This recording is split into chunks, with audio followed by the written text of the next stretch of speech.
বন্ধুরা, গল্প পাঠ শুরু করার আগে আপনাদের কাছে আমার একটি ছোট্ট অনুরোধ। যদি আমার এই গল্প পাঠ আপনাদের ভালো লাগে, তাহলে অবশ্যই একটি লাইক দেবেন, গল্পটি আপনাদের প্রিয়জনদের সঙ্গে শেয়ার করবেন এবং চ্যানেলটি এখনও সাবস্ক্রাইব না করে থাকলে সাবস্ক্রাইব করে পাশে থাকবেন। আসুন, এবার তাহলে শুরু করা যাক আজকের গল্প পাঠ। আজ আমি আপনাদের পড়ে শোনাব শিবরাম চক্রবর্তীর লেখা একটি খুবই হাসির গল্প। গল্পের নাম জল পড়ে পাতা নড়ে। সাদাসিধে শান্তিপ্রিয় মানুষ আমি। যেসব ব্যাপারে অন্য কেউ হলে তুমুল কাণ্ড বাঁধিয়ে তোলে, তাতে আমার বিন্দুমাত্র ধৈর্যচ্যুতি হয় না। এই স্বভাবসুলভ কারণেই যদিও আমার আগমনী আগেই তার যোগে জানিয়েছিলাম, তথাপি কল্পনা যে আমাকে সাদর অভ্যর্থনা করতে হাওড়ার প্ল্যাটফর্মে গিয়ে হাজির থাকবে, এতটা আমি আদপি আশা করিনি। এমনকি তাকে বাড়ির দোরগোড়ায় অনন্যপক্ষে বাতায়নেও সহাস্যবদনে প্রতীক্ষমানা দেখব, এটুকু আমার প্রত্যাশা ছিল না। তাই অপ্রত্যাশিত কিছু না ঘটার জন্যে আমার অভ্যন্তরে বিক্ষোভ জাগবার কথা নয়। কি করবে বেচারি, আমার ক্ষমা সহিষ্ণু স্বগতোক্তি। হয়তো তরকারি কুটছে এখন, কিংবা মাছ ভাজছে হয়তো। বঁটির মায়া কাটিয়ে আসা কত কঠিন, খুন্তিকেও তো ক্ষান্ত করা যায় না। অবশ্যই অপর কেউ হলে এতদিন পরে বাড়ি ফিরে দরজার সম্মুখে স্বাগতমের একটা ব্যক্তিগত অভিব্যক্তি অত্যন্ত স্বাভাবিকভাবেই দণ্ডায়মান দেখবার প্রত্যাশা করত। বহুদিন পরে পুনর্মূষিক রূপে নিজস্ব কুটরগত হয়ে নিজের কুটিরানির বিরহবিধুর ম্লান অধরে মিলনমধুর হাসি দেখতে না পেলে হয়তো খেপিয়ে যেত। কিন্তু আমার কথা আলাদা। কোনো কিছুতেই আমার মানসিক শান্তিভঙ্গ হয় না, মানসিকে নিয়েও নয়। দরজা পেরিয়ে দেখতে পেলাম, না, প্রিয়তমাকে নয়, আমার সেই টেলিগ্রামখানা লেফাফাদুরস্ত হয়ে লেটার বক্স আলো করে আছেন। বাচ্চা চাকরটার মুখের উপর বাদামি খামখানা তুলে ধরলাম। এটা এলো কখন? বাবু, এই থোড়া আগারি। বুঝলাম আমার তার করাটাই ভুল হয়েছে। চিঠি ছাড়লে হয়তো ঢের আগেই এর পৌঁছে যেত। মাইজি কাহা? আমার পুনশ্চ প্রশ্ন। বাবু বাহার গিয়া। ও, বাহার গিয়া। তব তুমি ভি বাহার যাও, হিয়া খাড়া কাহি। তোমার বাহার দেখে আর কি হবে বাবা? আমি চটিনি তা ঠিক, তবু বলতে কি, বাড়িতে পদার্পণের আগে মনের মধ্যে কেমন একটা চটচটে ভাব মনের অগোচরেই জমে উঠেছিল, আর সেটা যেন ক্রমেই উপে গিয়ে চটে গিয়ে খটখটে হয়ে আসে। তার উপর আবার বৃষ্টি নামলো। কলকাতার ইলশিগুড়ি জাতীয় মধুবর্ষণ নয়, এবারে ঝমাঝম বর্ষা। মেজাজ গেল আরও খিঁচড়ে। তা আমার মেজাজ অবশ্য সহজে বেগড়ায় না, আর ধৈর্যের বাঁধও অত সহজে ভাঙে না। তবু আকাশ না ফর্সা হলে কল্পনা ফিরতে পারছে না তার আশা ভরসাও আপাতত ফর্সা। তা এই ভাবনাতেই আমাকে যা একটু কাত করলো। তা ইজি চেয়ারটা টেনে নিয়ে কাত হয়ে পড়লাম।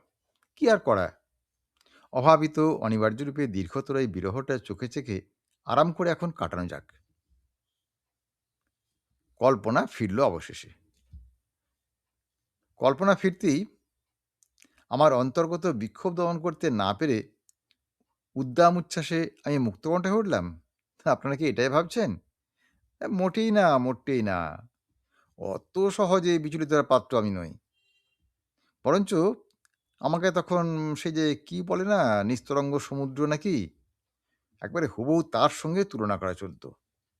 ও, নিস্তরঙ্গ সমুদ্র হয় না বুঝি?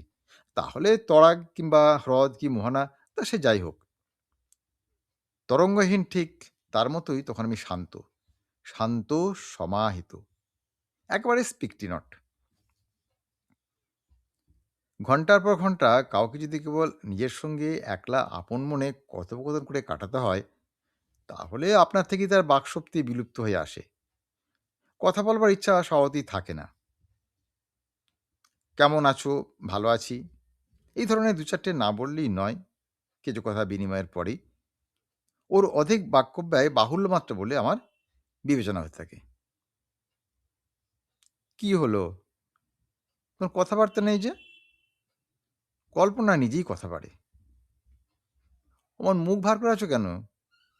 হ্যাঁ, তুমি কি ভেবেছিলে যে তোমার যে সুপুরুষ কারোর সঙ্গে আমি সরে পড়েছি? যাও তো, বাজে বকো না। আমি বকে দিই। আহা! বাজে বকলুম নাকি? কল্পনার গলায় যেন গলাবার চেষ্টা। আমি যে সুপুরুষ এ কথা কেউ বলবে না। আয়না তো নয়ই। এমনকি আমিও নই। আমার অতি বড় শত্রু এত বড় অপবাদ দিতে আমায় সাহস করবে না। খুবলে শীতকণ্ঠে আমি বলি, আর তুমি সরে পড়লেই বা কি? আমার উপর তোমার যা টান, তা তো জানাই গেছে। আচ্ছা, মহাপ্রভুর যে আজ পদার্পণ হবে, তা আমি জানব কি করে? কল্পনার কৈফিয়ত, তুমি কি আমায় কোনো খবর দিয়েছিলে? কেন, না দিলে কি পেতে নেই খবর? স্বামী আসছে, এ তো মেয়েরা আগের থেকেই টের পায়। কেমন করে কে জানে, তা আপনার থেকেই তারা জানতে পারে। টেলিগ্রাম বা টেলিপ্যাথির সাহায্য না নিয়েও। ছোটবেলা থেকেই তো এ কথা শুনে আসছি। বইয়েও তো কত পড়েছি। বামচক্ষু না দক্ষিণ নয়ন নাকি, তারাই তো নাচানাচি করে জানিয়ে দেয়। এ কথা কে না জানে? আমিও না জানিয়ে পারিনে।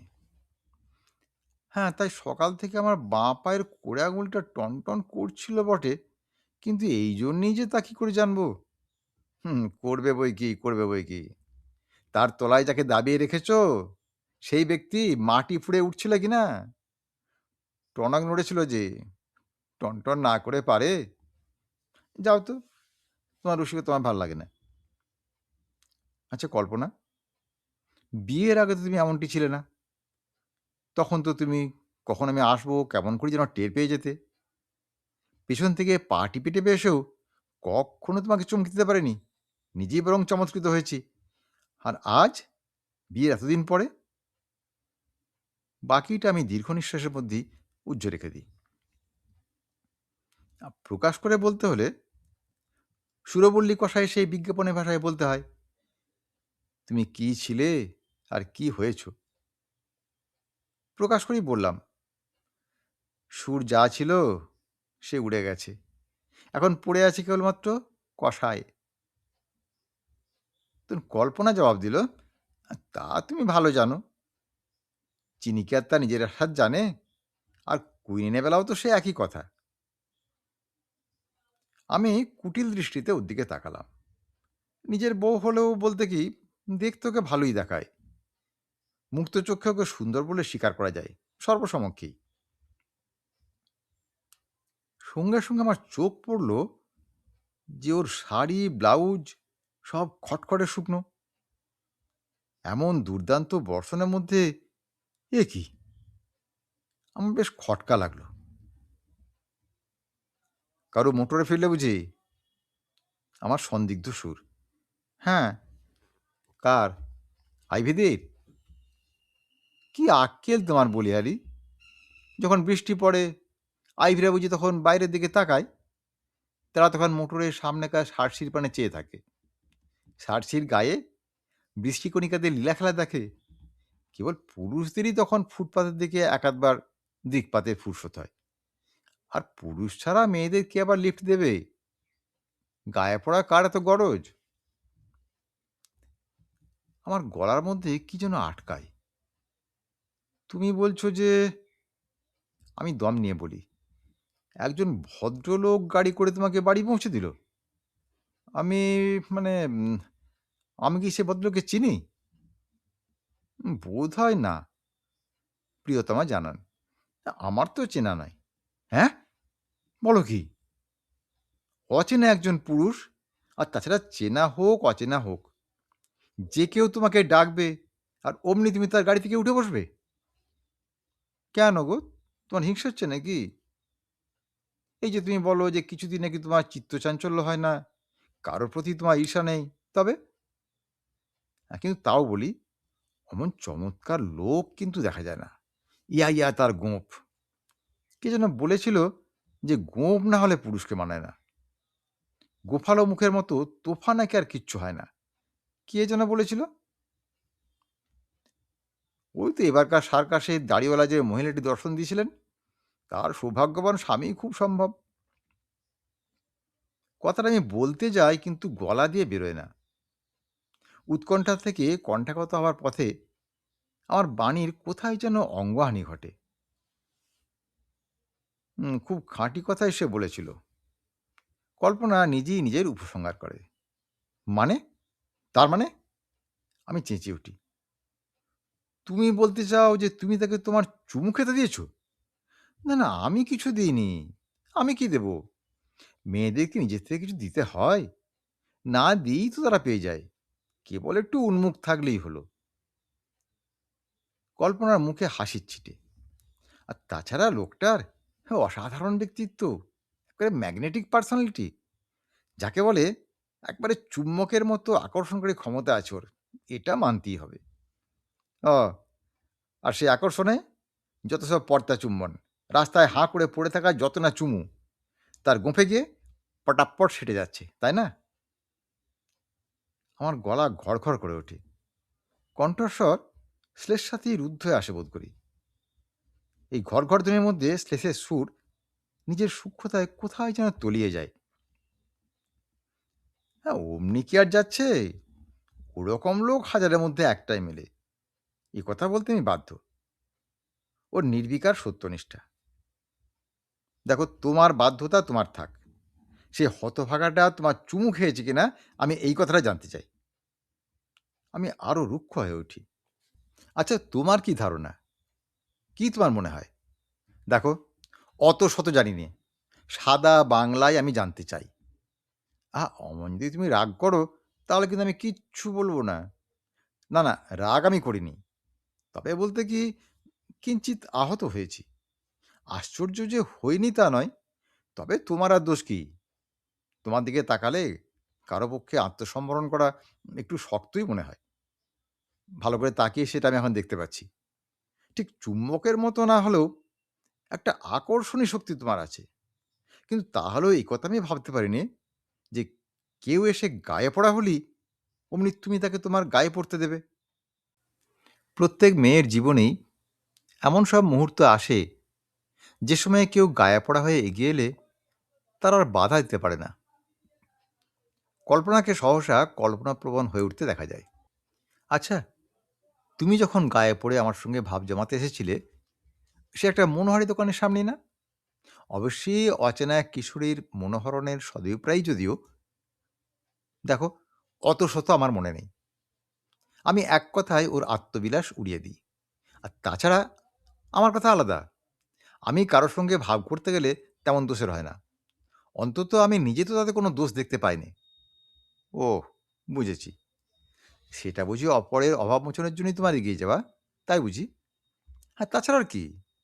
আমি বলি, সত্যি বলতে অমন ১০০টা মেয়ের সঙ্গে ভাব হলেও আমার কাছে সেটা সদ্ভাব শতকের আধুনিক সংস্করণ ছাড়া কিছু নয়। কিন্তু পৃথিবীর সবার চোখ তো তোমার মতো নয়। তাছাড়া তোমার চোখে সবাই তোমায় দেখবে, এটা নিশ্চয়ই তুমি আশা করো না। কল্পনা বাঁকা পথ ধরে। অন্য সব হিংসুটেরা কি চোখে দেখলো তাতে আমার বইই গেল। তুমি নিজে হিংসুটে নাও তো, তাহলেই হলো। আমি? আমি হিংসুটে? আমাকে আকাশ থেকে পড়তে হলো। দেখো, কেউ এমন কথা বলতে পারে না আমায়। অতি বড় বন্ধুরাও আমার এরূপ গুণগান কক্ষনো করে না। আমার মতো দেবতুল্য লোক আর আছে নাকি? কিন্তু সে কথা থাক। আত্মবিলাপ শেষ করে পরের কথায় গিয়ে পড়তে আমি উদগ্রীব। কেননা আত্মবিলোপ করতে হলে পরচর্চাই হচ্ছে একমাত্র উপায়। আচ্ছা, তুমি এখন তার কথা বলো। সেই বদখত লোকটা কে?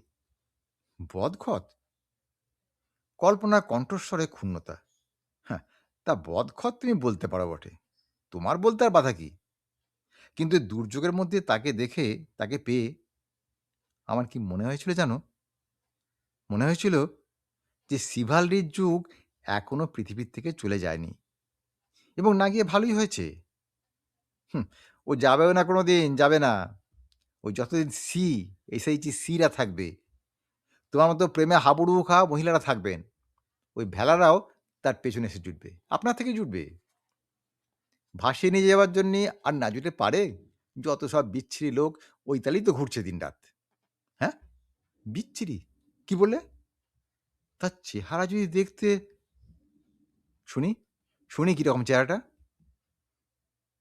না দেখেও যা দেখছি, মানে দেখতে হচ্ছে, তার উপর আর দেখবার প্রয়োজন না থাকলেও পার্বত্য খাদের কিনারায় এসে তার তলায় কি আছে তুলিয়ে দেখবার যেমন প্রবল ইচ্ছা হয় মানুষের, এক এক সময় হয়ে থাকে, সেই রকম অতলস্পর্শী ইচ্ছা আমায় উত্তাল করে। হ্যাঁ গো সত্যি, অমন চেহারা দেখা যায় না। ইয়া নাক, ইয়া মুখ, ইয়া টানা চোখ, আর ইয়া ইয়া গোঁফ। আচ্ছা শুনেছি, শুনেছি, হাজার বার শুনেছি তোমার গোঁফের কথা। আমি ঝাঁঝিয়ে উঠি। খুব হয়েছে। তোমার প্রশংসাপত্র তার গোঁফের ডগায় গিয়ে ঝুলিয়ে দাও গে। হ্যাঁ, আর যেমন লম্বা তেমনি চওড়া। রোদ পোড়া তামাটে চেহারা, কিন্তু তাহলেও লালিত্য আছে বেশ। দেখলে মনে হয় রাস্তায় রাস্তায় ঘুরে বেড়ানোই ওর কাজ। এইভাবে বিপন্ন মানুষের উদ্ধার করে, হ্যাঁ, মেয়ে মানুষ দে, মেয়ে মানুষ দে, সে কথা বলো। আমি বলি, এমনিতেই সূক্ষ্ম কথাটা যতটা সুতীক্ষ্ণ করে বলা যায়, গলায় সানিয়ে ধারালো করে বলবার চেষ্টা করি। তাও বলতে পারো, কল্পনা বলে, তাও বোধহয় বলা যায়। এক বাক্যে আমার কথা সায় দিতে ওর কোনো দ্বিধা নেই। কিন্তু ভেবে দেখলে মেয়েদের প্রতি পক্ষপাত এক মেয়েরা ছাড়া পৃথিবীতে আর কার নেই শুনি তো। সায় দেবার সঙ্গে সঙ্গেই সাফাই দেবার সে চেষ্টা করে। আমার তো আপাদ মস্তক জ্বলতে থাকে। হ্যাঁ, বেছে বেছে বেড়ে একটা বন্ধু পাকড়েছ বটে। রাস্তায় রাস্তায় ঘুরে বেড়ানো, বখাটে, বদ, বিচ্ছিরি। দেখো তোমাকেও তো আমি বেছে নিয়েছি। কল্পনা উদাহরণ দেয়। হ্যাঁ হ্যাঁ, তখন তুমি ভালো বন্ধু বাঁচতে পারতে, তোমার জ্ঞানগম্যি ছিল। আমার বুকে কে যেন হাতুড়ি পেটে, আর বিচ্ছুরিত স্ফুলিঙ্গের মতো গরমাগরম কথা অগ্নিগর্ভ অন্তঃস্থল থেকে ছিটকে ছিটকে বেরিয়ে আসে। হ্যাঁ, সে সময় তোমার রুচিটা এতটা নিচে নামেনি। মোটের উপর হয়তো এ কথা বলা যায়। তোমার মোটর না দেখেই তোমাকে তো পছন্দ করেছিলাম। আমার বেকার জীবনের উল্লেখে প্রাণে ব্যথা লাগে। থাক, আচ্ছা শুনি, শুনি তারপর কি হলো? তারপর কতদূর গড়ালো সেটা শোনা যাক। বলো, বলো, বলে যাও। থামলে কেন? তারপর? তারপর, তারপর আর কি? রাস্তা দিয়ে আসছি। কত কি ভাবতে ভাবতে ফিরছি। এমন সময়ে বৃষ্টি নামল।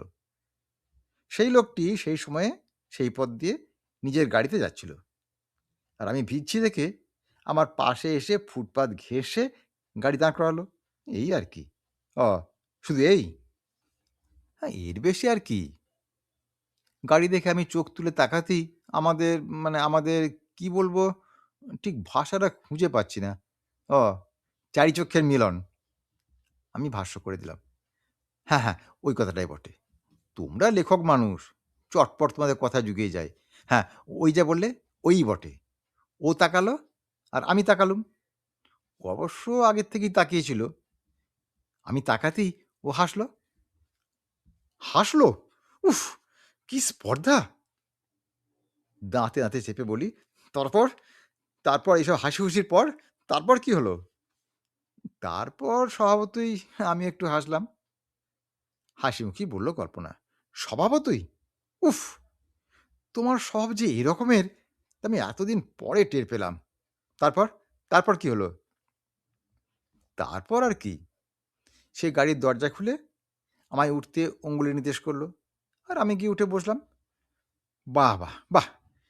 যে কেউ এসে তোমাকে অঙ্গুলি নির্দেশ করবে আর অমনি তুমি সুরসুর করে তার গাড়িতে গিয়ে উঠবে। একটা চোর, ছ্যাঁচচোর, রাজ্যের বখাটে, ভবঘুরে, গাঁটকাটা, বাটপার, যেই হোক, কেবল তার একটা মোটর থাকলেই হলো। হ্যাঁ, নিশ্চয়ই, কেন উঠব না? বৃষ্টি পড়ছিল যে। আহা! তারপর? তারপর কি হলো? আমি কুটকণ্ঠে বিদ্রূপ করি।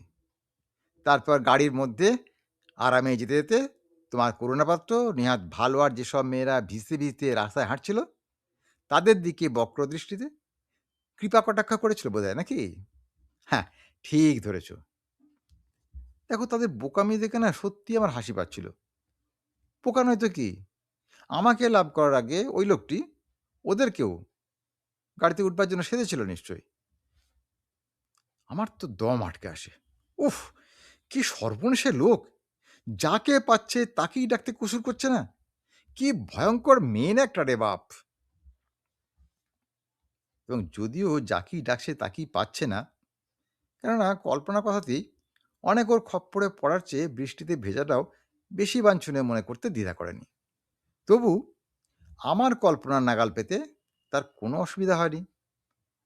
ক্ষতির পরিমাণ খতিয়ে আমি তো আঁতকে উঠি। আমার হৃদয় প্রায় বিদীর্ণ হওয়ার মতো হয়। এমন একটা বিচ্ছিরি লোকের সঙ্গে গাড়িতে হাওয়া খেয়ে বেড়াতে তোমার একটুও বাদলো না? পৃথিবীতে এত মেয়ে থাকতে তুমি যে কি করে এতখানি হীন হতে পারো, আমি তো ভেবেই পাচ্ছি না। ভগ্ন কণ্ঠে আমি বলি, হীন হলাম কেন শুনি? এর মধ্যে হীনতা কোনখানে? আমাকে বুঝিয়ে দাও তো একটু। কল্পনা প্রতিবাদ করে, কেন? আমি তো অমনি আসিনি। আমি তো তাকে চুকিয়ে দিয়েছি। কি দিয়ে? চুমু দিয়ে নাকি? আমার কণ্ঠের আরও বেশি ভগ্নদশা। এই অভাবিত এবং অভাবনীয় জগৎ সিংহের প্রাদুর্ভাবে আমি ভেঙে পড়ি। ওসমানের মতো রোষান্বিত হয়ে উঠতে যাই। কিন্তু রাগ পুরুষের লক্ষণ হলেও রাগ আমার কিছুতেই হয় না। মনের মধ্যে কোথায় যেন আমার এক কাপুরুষ আছে, সে কিছুতেই যেন রোষ কষায়িত হতে জানে না। উল্টে আমার যেন কেমন কান্না পায়। মনের মধ্যে অশ্রু ছলছল করতে থাকে, আর সেই অশ্রুর ছলনা যেন গানের সুরে গুমড়ে উঠতে চায় অশ্রুত রাগে। একদা তুমি প্রিয়ে আমার ওই তরু মূলে বসেছ ফুলো সাজে, সে কথা যে গেছো ভুলে। কিন্তু আজ নিজে ফুল অর্থাৎ বোকা সেজে সে কথা ভাবাই বৃথা, বাহুল্য মাত্র। রাগের বদলে আমার মনে জাগতে থাকে অন্য কথা। তাহলে কি আবার ফের নতুন করে নিজের দইতাকে অপরিচিতা কিশোরী জ্ঞান করে নবানব আসে ছলে বলে কৌশলে তার দেহমন জয় করতে হবে নাকি? নিত্য নূতন প্রয়াসে সদ্যোদ্ভিন্না কুমারীকে যেমন ভিন্ন ভিন্ন মধুপের কবল থেকে পুনঃ পুনঃ ছিনিয়ে আনতে হয়, সে অক্লান্ত পরিশ্রম আর অসাধ্য সাধনা পাকা ঘুঁটি কাঁচে এতদিন পরে এই বয়সে ফের পেরে উঠব কি? ভাবতে আমার হাতে পায়ে যেন ক্ষীর লাগে। চারধার অন্ধকার দেখি, কিন্তু রমণীর মন প্রত্যহই নতুন করে জয় করবার। তার সহস্র বর্ষই কি আর একটি বর্ষাই বাকি। দেবযানীদের জন্য চিরকালের এই কচকচি। প্রতি দিবসের এই জয়ন্তী উৎসবে পেছপা হলে এক বিভাগী হয়ে বনে যাওয়া ছাড়া আর তো কোনো উপায় দেখিনি। কল্পনার মুখে কোনো কথা নেই। সেই মারাত্মক বাক্যটা বলবে কি বলবে না বোধহয় ও ভাবছে। সেই সেই বন্দি আমার প্রাণেশ্বর। হয়তো এই কথাটাই ও বলতে চাই। আয়েশার মতো আয়েশ করে বলবার জন্যে ভালো করে ভেঁজে নিচ্ছে হয়তো। গানের সুরের মতো যাতে বলতে পারে, কানের ভেতর দিয়ে মর্মাভেদ করে প্রাণের মধ্যে শটান যাতে চলে যায়। আমিও শক্তিশাল বুক পেতে নেবার জন্য তৈরি হয়ে থাকি। চুমু? চুমু দিয়ে কেন? অবশেষে ওর মুখ খোলে। চুমু তো সে চায়নি। আর তাছাড়া চুমু দিয়ে শোধ করতে চাইলে সে রাজি হতো কিনা সন্দেহ। আমি তাকে 4 টাকা 5 আনা দিয়ে চুকিয়ে দিয়েছি। 4 টাকা তার ভাড়া, ট্যাক্সি ভাড়ায় 4 টাকা, আর 5 আনা উপরে দিলাম। ওর বকশিস।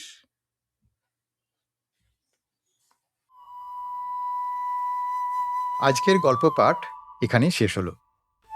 গল্পটি আপনাদের কেমন লাগলো তা অবশ্যই কমেন্টে লিখে জানাবেন। আপনাদের প্রতিটি মতামত আমাকে আরও ভালো কাজ করার অনুপ্রেরণা দেয়। আর যদি গল্প পাঠ ভালো লেগে থাকে তাহলে একটি লাইক দিন, গল্পটি শেয়ার করুন এবং চ্যানেলটি এখনও সাবস্ক্রাইব না করে থাকলে সাবস্ক্রাইব করে পাশে থাকুন। সবাই ভালো থাকুন, সুস্থ থাকুন। নমস্কার।